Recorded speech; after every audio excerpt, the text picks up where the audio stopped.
Welcome everyone to Defender for Cloud in the Field. Thanks again for your audience. We have this new format for the show. If you did not subscribe yet, make sure to follow the AKA link below and subscribe to our channel, Microsoft Security channel, and this particular playlist for the show. Today we have a very special guest that is coming back to the show. She already recorded with us in the past, and today she has some great announcements around containers, Defender for containers. Maya, welcome back. Hi, Yuri. I'm super excited to be back here. Yeah, it's great to have you again, Maya. Thank you very much, and I'm really looking forward for this episode because I know you have some great news for us. So let's get started with these new things that are coming up for Defender for Containers. I would like you to start asking about this new plan and how this is different from the previous plan and what are some of the main advantages of this new approach. Yeah. So I'm very glad to share here today a little bit more details on a new offering that we are now launching with Microsoft Defender for Containers. It's basically a new Kubernetes security offering by Microsoft Defender for Cloud. And it includes now at-scale onboarding, auto-discovery of Kubernetes clusters with Kubernetes native deployments. And this offering will provide hardening controls, vulnerability assessment, and runtime protection for Azure, hybrid, and multi-cloud Kubernetes workloads. So the new plan, basically, it merges, and you asked correctly, like what it brings and what's new with the plan. So it now merges two existing Defender plans, the Microsoft Defender for Kubernetes and Microsoft Defender for Container Registry, in addition to bringing several new and improved capabilities. So in addition to the existing capabilities, now we're having a new technology, which is cloud native. It provides customers with a single daemon set agent with frictionless onboarding, auto provisioning, easy maintenance, and it is integrated when you're working in Azure. It is integrated as an AKS profile. When you're working outside of Azure, it will be integrated as an extension to Arc. And it will remove any previous dependency that we had on VM level extension, aka log analytics agent. In addition, so you might have noticed when I said outside of Azure, so this plan is basically introducing our Kubernetes offering into multi-cloud. So we're now not only supporting AKS, we are also supporting Amazon EKS, Kubernetes on-prem, Kubernetes on IaaS, OpenShift. So many flavors of Kubernetes are now being supported, and we are also targeting really soon to support GCP as well. So that's also brand new with this new offering. We provide, because now we also, up until now, we divided vulnerability assessment with runtime, and now we provide it together. We can also provide this cross capability when we see vulnerabilities in runtime. So now the new offering will also give runtime visibility of vulnerabilities, and a lot of new threat detection and runtime based on anomaly detection mechanism that we've added.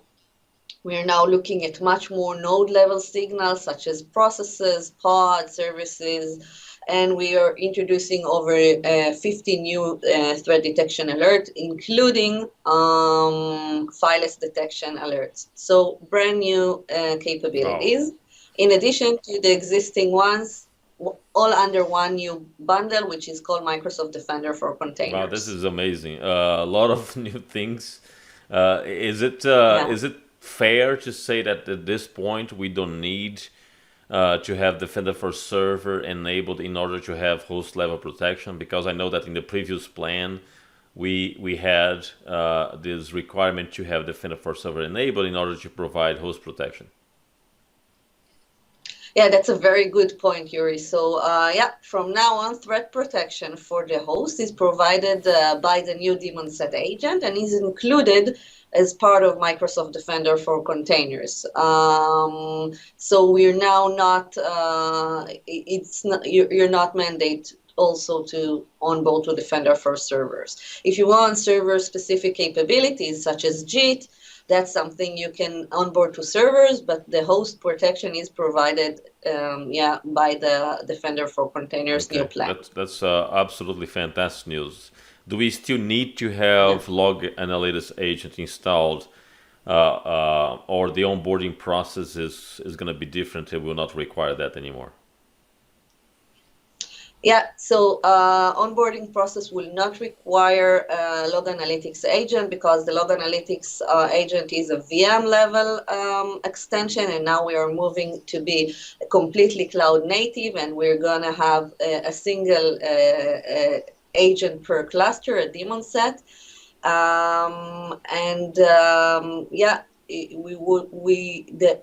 we wouldn't require installation of the log analytics, and also we provide as part of the onboarding like one-click auto provisioning where you can decide that this new daemon set would be auto provisioning on all your existing and future clusters, or you can do it per cluster, but supposed to be really simple and one-time action. And from the ACR perspective, how the new scan capability work? Is it there is any free capability, or how is that pricing for the ACR scan?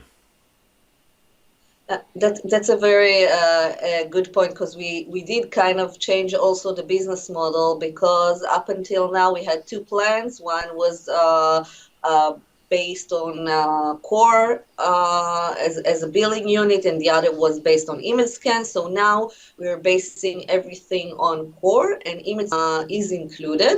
That's with kind of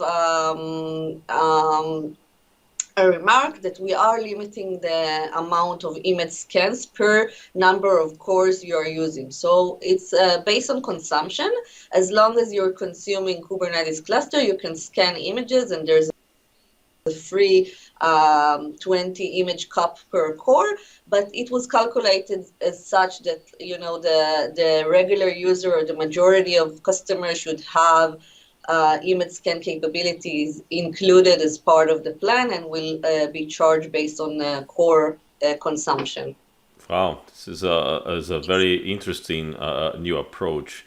And so if I am a customer that I'm using the old plan, do I have an option to like migrate to the new plan? How that works for customers that are already using the new plan? They just need to disable the old and enable the new? How that really, the transition will work? Yeah, so actually, in a few minutes, I'll like to share a demo, and I'll show you exactly how simple it is. But it's exactly as you mentioned. We don't mandate you to go into the new plan. It's an option. It's an upgrade, which comes with a change of business model. You will be indicated in the portal that you're using an old plan, a deprecated plan, and you are recommended to upgrade. And in order to upgrade, you can just onboard to the new plan that will offboard you from the old one, or just offboard by yourself and onboard to the new one. I will demonstrate that, but it's just like onboarding into a new plan, but it does require an action. It's not automatic or something. Another important announcement that we had at Ignite was the support for Amazon EKS. Can you talk more about the requirements to onboard? Do we need to have anything done on the EKS side in order to onboard? How that works? So it's pretty exciting news for us as a Microsoft Defender that we are going into multi-cloud, and as part of that, of course, the Kubernetes domain as well. So once we decided to launch this new plan, it was obvious that it would be multi-cloud. And the first environment that we're now supporting is Amazon EKS. In order to onboard, you create a connector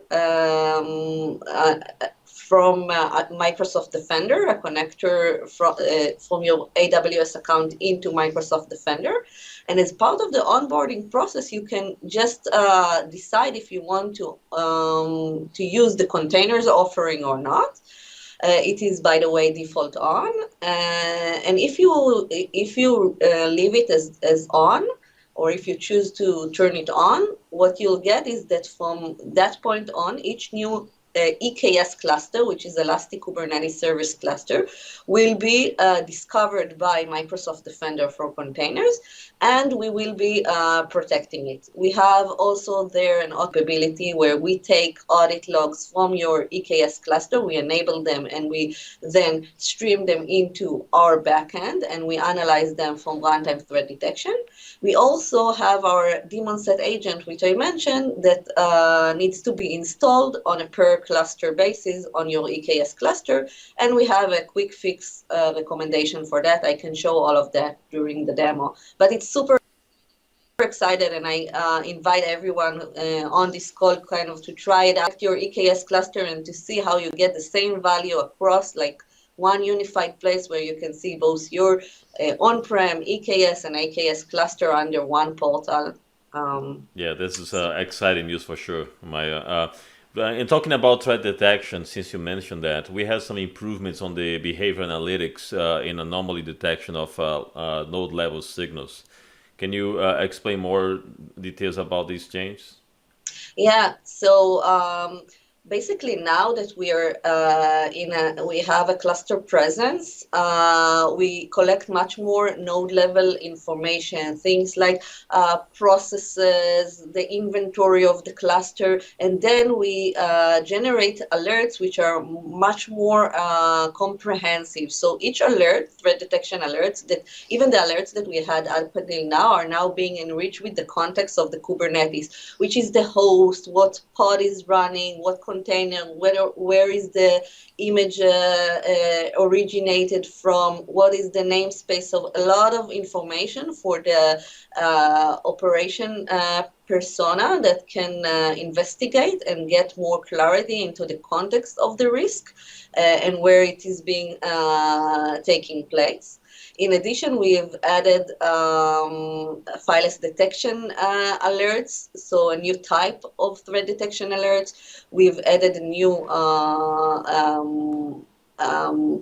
process profiling model, which now alerts on anomalies for processes. So we have a full list of alerts, and this is documented. I can share the link.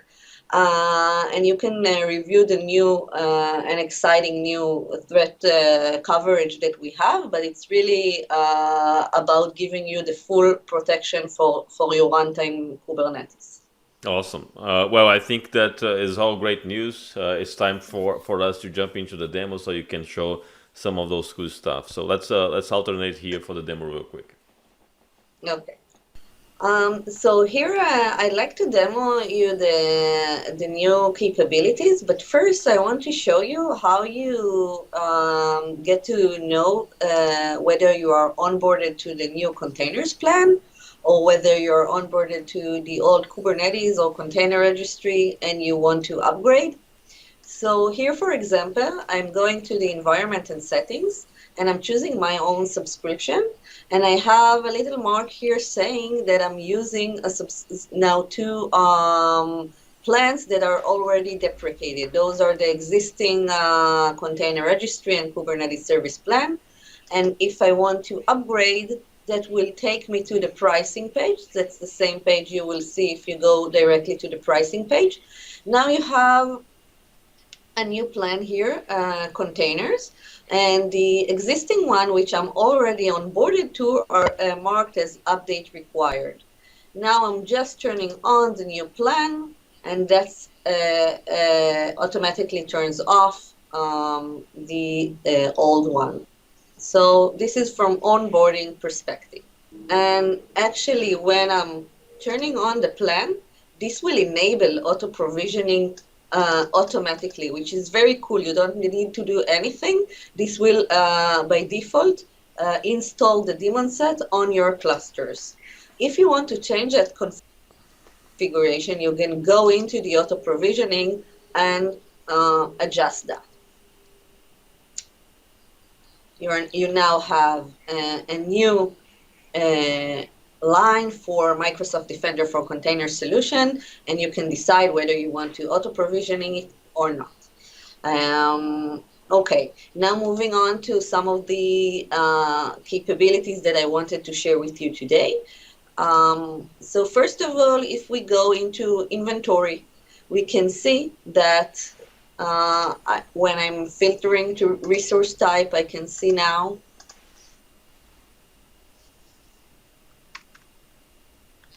I have both Kubernetes Arc, which is unmanaged Kubernetes, and now we support EKS as well. So I can filter that, and I can, in a single view, see hardening recommendations and security posture across my Kubernetes cluster, whether they are on AKS, EKS, on-prem. You see that I have also OpenShift clusters here as well. So that's a very cool view. For example, if I'm going into an OpenShift cluster I have here, I can see, for example, a variety of hardening recommendation, and I can even see if I have threat detection alerts based on it. So you can see, for example, that let's choose privileged containers should be avoided. This is something we all know very well. So we see that this OpenShift cluster has an unhealthy recommendation saying that it has privileged containers. If I go into that, I can really dive into the details and take action and see the exact pods that are running the privileged containers. So you can see I have a variety of components here that are running as privileged pods. So that's something I should go right and fix. This is a cool capability that we are using and leveraging Gatekeeper that sits on the cluster, which means that we can also block such activities from happening in the future.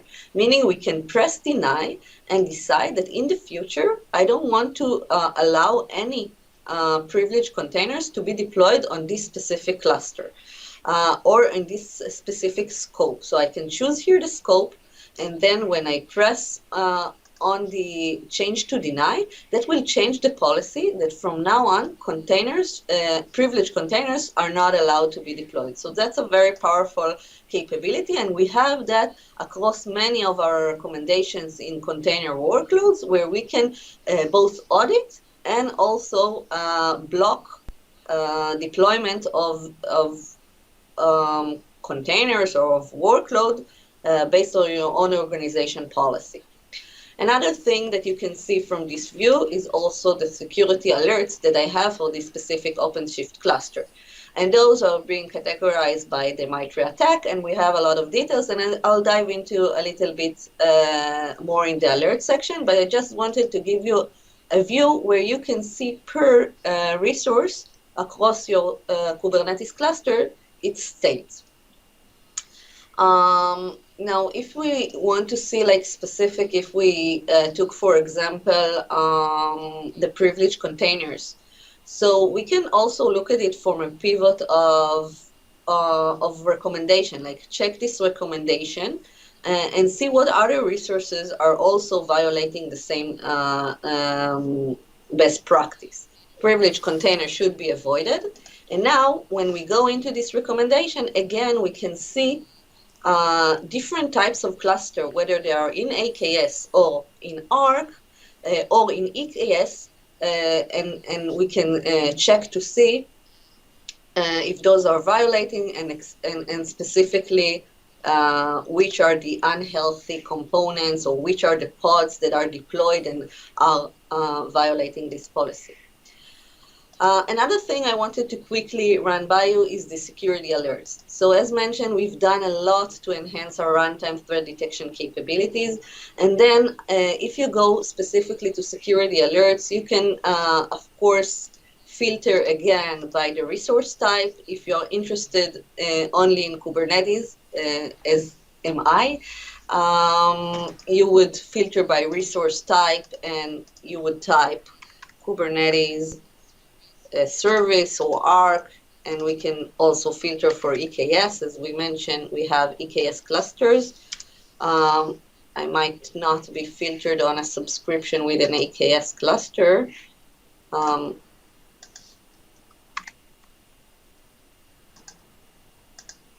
But let me fix that. And we can see that the affected resources, affected resource type, now contain also EKS clusters, AKS, and ARC. And we can see the different type. We can group it by, for example, our alert type. And we can see that we have indication of Kubernetes events that are being deleted, and exposed Kubernetes service, core DNS modification, and a lot of alerts. And what is very cool is that you can see them across, like the same alert, the same attack is happening in your environment across clusters and across environment. And that's a very powerful thing to see. Now, if you choose, for example, container with sensitive volume mount detected, and we go into this specific capability, we can also see a lot of details, the severity, whether it's active, when it was first detected, and a lot of details about remediation. So that's something that you should already be familiar with. To summarize, I think these new capabilities are something that you should be looking into, trying them, and would really appreciate if you have any suggestion and feedback, something that you want us to add. You can always choose.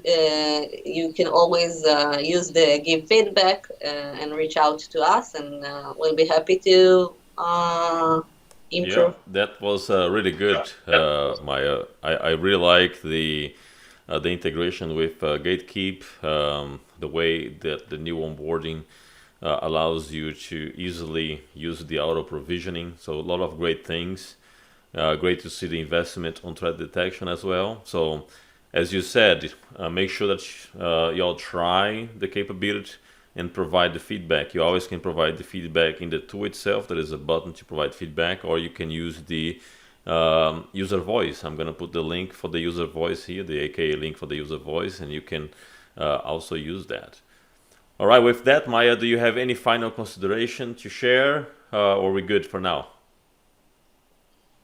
We're good. I'm looking forward to the next time I can join your show. Absolutely, Maya. Thank you very much again for taking the time to record this, to put together this demo. I truly appreciate it. Thank you, Yuri. Absolutely. All right, everyone. That's a wrap for today's episode. Make sure to subscribe. Link below. And that way you're going to receive notifications when new episodes are coming up. Hit the bell to receive those notifications. And we'll see you again next time.